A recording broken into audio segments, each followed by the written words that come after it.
was tortured and forced into labor for 19 years.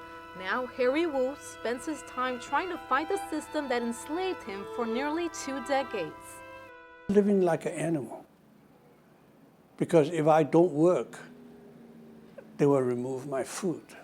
They're called Laogai prisons or forced labor camps. Speaking out against the Chinese government is enough to be imprisoned for life. When he was just 19, Wu was labeled a counter-revolutionary.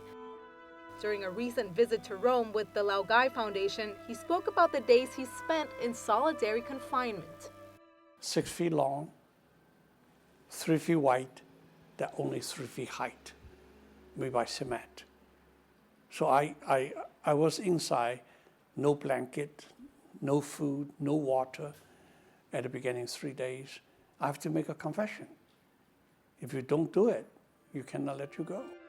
Wu survived and later moved to Washington, but he says it's a problem that still goes on today, with roughly 1,000 Laogai prisons scattered throughout China. There's about 3 to 5 million people as a labor force to make the product, make the benefit for the government. He says products like auto parts, hand tools, and even some Christmas lights are made by prisoners.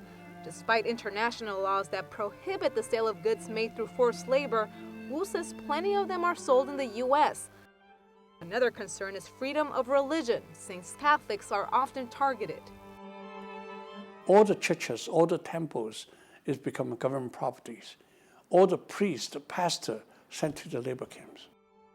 For years, Reggie Littlejohn has denounced the government, saying the abuse goes far beyond prison walls.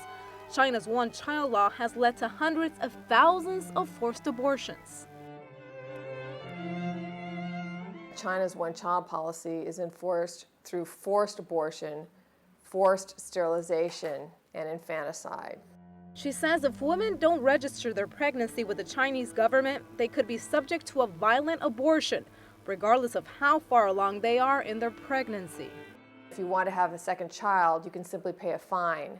What they don't tell the tourists is that that fine can be up to 10 times your annual salary. Every day, roughly 500 women commit suicide in China.